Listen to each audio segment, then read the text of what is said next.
Hello, welcome to Late Night Creations. I'm Kendra. I'm so glad you're here. Today I'm going to show you how I made these two wall decor pieces so affordable. I'm so excited to show you. So let's get started.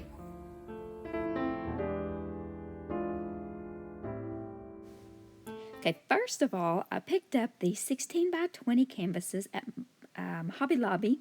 They were $12.99 for 5 of them. So they came out to $2.81 with tax. So less than $3.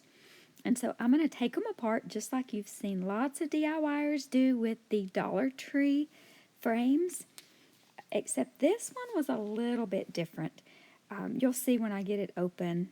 When I get it taken apart, trying really carefully not to cut myself with this very sharp X-Acto knife.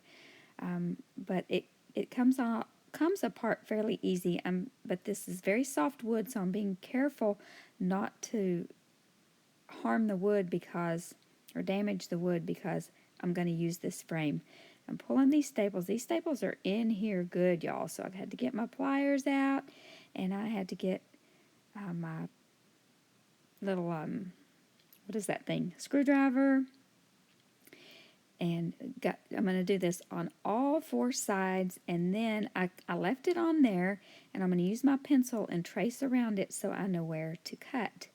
And then I'm going to take my good, nice, sharp scissors, and I'm going to cut on that line that I drew all the way around. That's all kindergarten business right there. Trace and cut. Now, I wanted to use this pretty side. And then I was just going to staple the back, but you can see that some of it had kind of an imprint in it and some of it didn't. So I just decided to use it. I'm going to fill all these holes, that little tongue and groove, no worries. I'm going to fill that up. I'm going to fill all the little staple holes. It was a little bit of work, not bad, but it was totally worth it because it turns out really pretty in the end. So you could use a spatula or your finger, or I'm going to use this.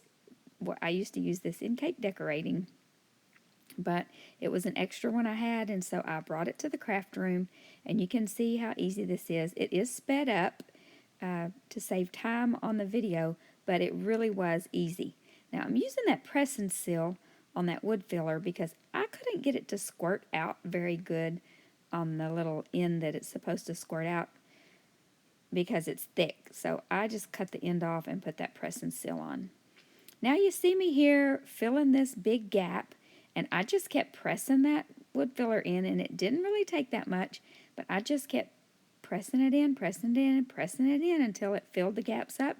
And then there was a little bit of gap on the outside of it too, and I just went around all the edges. It was really kind of satisfying to kind of fill them in and know that it was going to look good in the end. And I tried to get as much off as possible because, honestly, nobody really likes to sand that much. So I have this little sanding block from Dollar Tree, and it does okay, but it didn't really have much grit left on it. And so I have this sandpaper from Dollar Tree that I like to just kind of wrap around it and hold it on there and then just get down in those edges. And I took it outside and used my orbital sander and got it really good. Now I cut this out on my Cricut. I'm going to show you. I'm going to weed just this one little part. Weeding is where you take away what you're not going to use. And so I'm just showing you here how I weeded this one little part and how easy it is. And what I'm sticking it on is a part that I used previous, because obviously this is not the part that I already had weeded that I just showed you. And so this is just an old piece that I already had ironed on something, and I use it to stick the pieces I'm weeding on because it kind of is staticky, so it just works good that way. So here we go. That's all done. So I'm going to kind of measure a little bit to make sure I have it centered. It's nice and centered. And now I'm going to use my Cricut heat press. I've had a really big heat press, and I prefer this one. I got rid of my other one. It took up too much room. It was too much trouble. I did not like it. I love this one. And you don't really have to put a whole lot of pressure. You just have to wait and wait and wait. 30 seconds on each section, and I moved it around. And I'm telling y'all, what I did is I have this plastic mat under here. You can see that I'm making sure that it's working, and look. Yep, I ruined my mat. Now you see this thing I have covered with a sheet. It's a big piece of heavy duty. It's kind of like a piece of board, and I wrapped a sheet around it, and that's what I use kind of as my ironing board. But I don't know why I didn't have that on there to begin with, but I didn't, and I ruined my mat. Yes, I did. I was so upset. But anyway, I bet I don't do that again. So now it's all on there. I had that little eye. For some reason, it must have been in between. So yeah, just went back over it a little bit, and voila. Now we're going to paint the frames.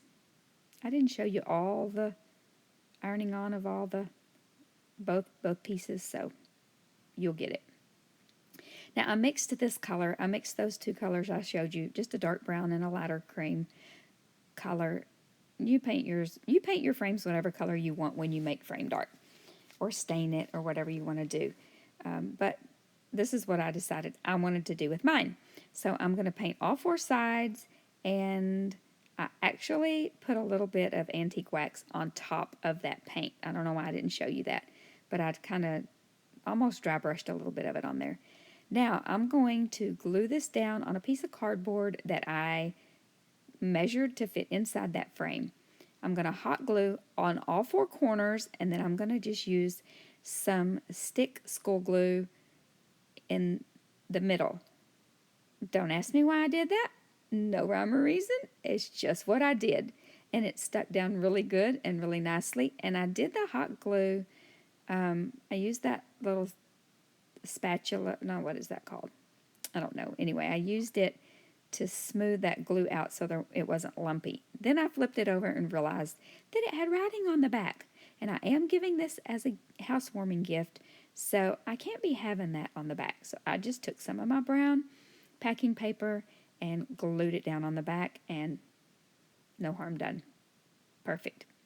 Now, I'm going to use my X-Acto knife or my box knife. I'm going to use my box knife. So you can use either one. You can use scissors, whatever you have. And I'm going to cut off the excess of this canvas. All four sides. Just trim it off. Now I'm using a piece of that mat that I melted.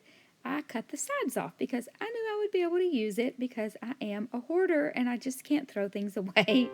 So, okay, so here we go. I'm going to tell you a little story about this. When you pass through the waters, I am with you. When you walk through the fire, you will not be burned. Isaiah 43:2. It's a condensed version of that scripture. And my friend has been through some stuff this year, and that was the scripture that got her through. And she just bought a home, and with the strength of her Lord, she built this life that she loves. And so she asked me to make her something for her house with these two verses. One's a verse, one's a scripture. And so this is what I'm making her. So now we're going to glue the two pieces together. So I'm just going to put a little hot glue in the corners and put it down in there, and I'll make sure I have it centered how I like it before I start stapling it all down, because I could have just moved it if I needed to. And I think these turned out great. Now, DIY number 2. Now, I have these little blocks. These were just in my stash. I decided to make a garland with them. But I'm going to drill some holes in the top. Now, I had to go really slow to get it through there and make sure that I got it straight all the way through. I do have a drill press, but my husband loaned it to a friend, and we haven't gotten it back yet. So I wasn't able to just take it out to the drill press. That would have been nice and quick and easy, but this actually worked out great. So I did that in all of my blocks, and now I'm going to paint all the blocks with one coat of white chalk paint. And apparently I had some text there that I didn't get in, I didn't type in. it probably was going to say subscribe, which would be nice. If you are a subscriber, thank you. Thank you very much. And if you're new here, go ahead and subscribe. It would be awesome to have you as a subscriber and to come back and watch more videos. Now I'm just going to paint all the sides, front and back, and get it with just one coat. Now I'm making sure that I have all of the holes at the top. So when we put the garland, when we put the letters on and we make the garland, that, you know, they're not going to be upside down. So I'm going to choose the letters, these stickers that I bought a long time ago somewhere. I think I got them at Big Lots actually when I was scrapbooking ages ago. You could use any stickers from Dollar Tree. You could use some stencils. You can use whatever you want. You could put whatever letters you want. You could put home. You could put your last name. You could put a kid's name, whatever. And then I'm going to put the letters on there. And then I'm just going to use this. I'm thinking this is Agave by Folk Art or Waverly. I can't remember. I think this is Waverly. And I'm going to put it pretty good on the front, and then I'm going to kind of dry brush on the sides and the back. And I'm going to do this on each one of the blocks. On the front, I gave it 2 coats because it was kind of thin. By the time I got to the H, the F was dry, and I was able to give it the second coat pretty quickly. So I'm getting all around that sticker, and the stickers were stuck on there pretty good, so it didn't bleed. You'll see when we take it off. So I'm going to do all the letters, getting a good coat because we want that to look. We want that to have some contrast. Then I decided I'm going to take my antique wax by Folk Art. It's one of mine and a lot of my DIY friends' favorite thing to do. We love this antique wax by Folk Art. We use it as a stain. We use it as a distresser. We use it as paint. We love it. So I'm just taking it on a damp paper towel. I tried the wet wipe. It was too wet. And so you see how I just sort of distressed it. Now I'm taking my handy dandy tweezers that I cannot live without, and I'm going to peel off all these stickers. And would you look how cute that is? I love it. Of course, this blue is my favorite. I love blue. So I think these turned out really cute, and we're not going to worry if there's a little bit of bleeding because we're going to sand them in a minute. So as soon as we get them dry, I did use my heat tool to dry them, but I don't guess I put that on film. I'm going to sand around the edges until I see a little bit of that white, and maybe even down to the wood grain a little bit. If, we can distress it as much or as little as you want. Sometimes I like a lot, sometimes I don't like as much. But this also helps with that bleeding a little bit, and it just makes it look like it's supposed to be that way. And so now I'm going to put a long piece of masking tape on the end of my twine because it's going to have to go through those pieces of wood. Now, this was kind of tricky to get on to edit out and not show you the long, laborious, boring part of stringing this. So I put 3 large beads, and then I tied a knot. Just wait, I did tie a knot, I promise. I tied a knot, and then I put a small bead on each side of each letter block. See, I go back and I tie a knot. And then I'm going to put a small bead, a letter block, and then a small bead. And then I'm going to, I think I tie a knot in between each one of those. And then you just make a pattern, whatever you want to do. Maybe you want to put a lot of beads in between each one of yours. This is just what I did because that's what I wanted to do. That's what I was in the mood for.